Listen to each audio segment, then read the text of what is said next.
Start করছেন start.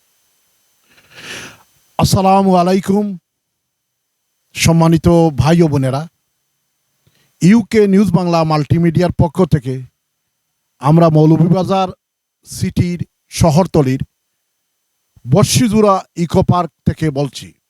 এটা একসময় বর্ষিজুরা পাহাড় নামে পরিচিত ছিল।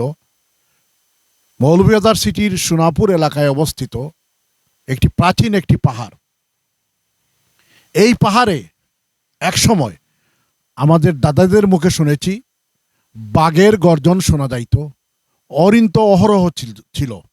আমাদের লাইফও শুনেছি অনেক সময় অনেকে হরিণ এখানে পেয়েছে এবং হরিণ আগে অনেকে শিকারও করেছে এবং বনমুরুগ আমাদের লাইফে আমরা দেখেছি, বানরও ছিল।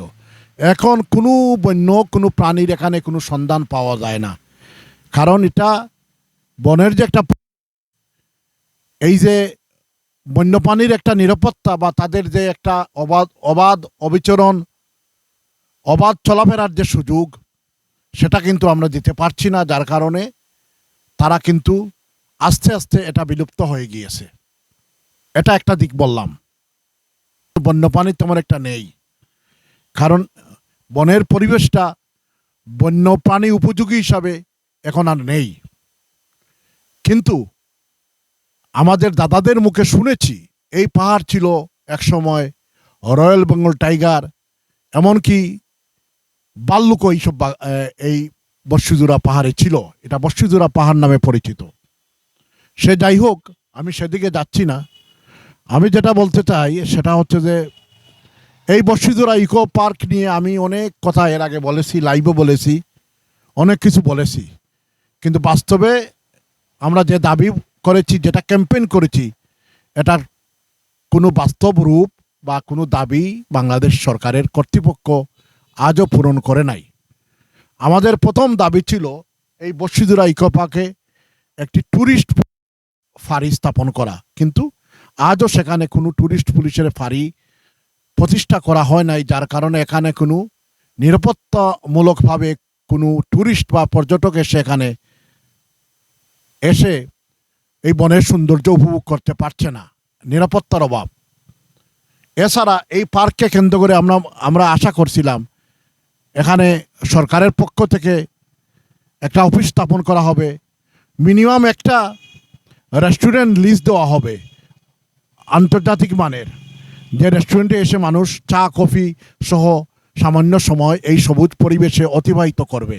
সেটাও কিন্তু সরকারের পক্ষ থেকে, বন বিভাগ বলেন আর পর্যটন কর্পোরেশন বলেন, এই দুই মন্ত্রণালয় থেকে এখনও এটার কোনো পারমিশন বা সুবিধা এখনও করা হয় নাই।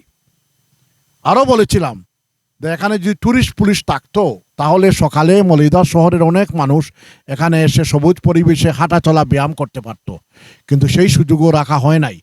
আর মানুষে বসার মতো বিশ্রামাগার কোনো ঘর স্থাপন করা হয় নাই, যার কারণে মানুষ যে আসবে, মেঘ তুফান জ্বর আসলে বসবে কোথায়, সেই ব্যবস্থাও এখানে করা হয় নাই। যাই হোক, কোনো কিছুই তো করা হচ্ছে না।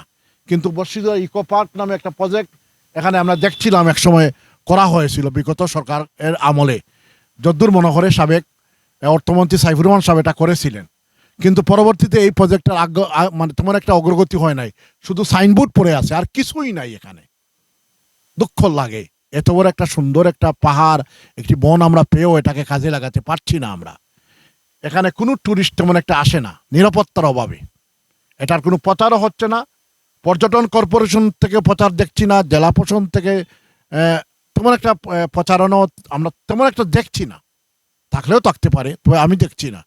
প্লাস হচ্ছে মৌলভীবাজারের যারা এই যে জনপ্রতিনিধি, জেলা পরিষদ, পৌরসভার পক্ষ থেকে এটাকে প্রমোট করার জন্য কোনো প্রজেক্ট নেওয়া হচ্ছে না, তার কারণে এখানে তেমন কোনো ট্যুরিস্ট আসছে না। তো আমাদের আবারও বলছি, এই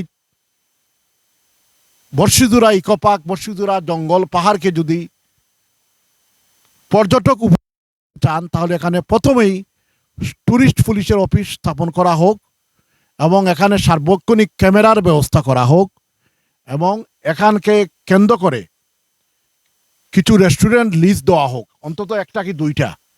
প্লাস হচ্ছে লোকাল জনপ্রতিনিধি সহ গণ্যমান্য মানুষকে নিয়ে পর্যটন ব্যবস্থাপনা একটা প্রশাসন করা উচিত, একটা কমিটি করা উচিত। লোকাল চেয়ারম্যান থাকতে পারেন, লোকাল ওয়ার্ড চেয়ারম্যান থাকতে পারেন, পলিটিক্যাল প্রতিনিধি থাকতে পারেন, তাদের নিয়ে যদি একটা কমিটি থাকে তারা কিন্তু এটা সার্বক্ষণিকভাবে এটা মনিটরিং করতে পারবে। আমার কথা আমি বললাম, আমার দায়িত্ব হচ্ছে বলা। আমি বাংলাদেশে আসি বাংলাদেশের কল্যাণে, মানুষের কল্যাণে। আমার ইউকে নিউজ বাংলার পক্ষ থেকে আমরা কথা বলি, কথা বলেই যাব, আমাদের কণ্ঠরোধ হবে না। বর্তমানে বাংলাদেশে একটা সুন্দর একটা পরিবেশ, আমাদের ছাত্র সমাজের জুলাই আগস্টের আন্দোলনের মাধ্যমে রক্ত যে পরিবেশ আমরা পেয়েছি, যে মুক্ত স্বাধীন একটা দেশ পেয়েছি, সত্যিকারের স্বাধীন মুক্ত দেশ পেয়েছি আমরা, সত্যিকারে কথা বলার স্বাধীনতা পেয়েছি আমরা, একটি মুক্ত পরিবেশ পেয়েছি। সেই সরকার, বর্তমান তত্ত্বাবধায়ক যে সরকারটা আছে, অন্তর্বর্তীকালীন সরকার, তাদের কাছে আমাদের এই দাবিগুলো আপনারা পৌঁছে দিবেন। যারা আমার ভিডিও দেখবেন, এটা শেয়ার করবেন, পৌঁছে দিবেন। আমাদের কাজ হচ্ছে এইসব কথাগুলা ছড়িয়ে দেওয়া, পৌঁছে দেওয়া। এই বসুন্ধরা ইকো পার্ককে কেন্দ্র করে আমরা পর্যটনের একটা বিশাল একটা ব্যবস্থা আমরা করতে পারি। দেশের অর্থনৈতিকভাবে দেশ সমৃদ্ধ হবে, বিদেশি পর্যটকরা আসবে, দেশীয় পর্যটক আসবে। বাংলাদেশে এমন সিটি কমই আছে যে সিটির পাশে একটা সুন্দর একটা এই ধরনের একটা পাহাড়, এই ধরনের একটা জঙ্গল, একটা বন বনানী পরিবেশ আছে।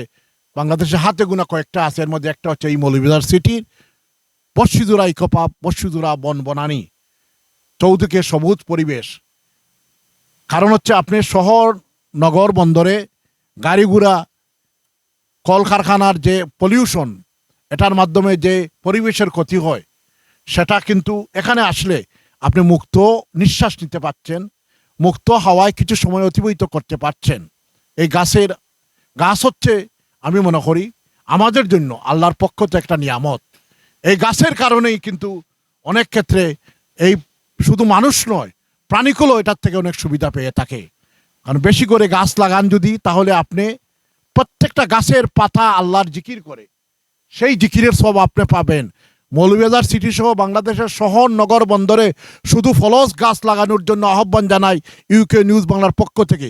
বাংলাদেশে তো আছে বৃক্ষরোপণে একটা ডিপার্টমেন্ট আছে, তাদের কতটুকু কাজ আমরা আসলে আমরা দেখতে পাই না।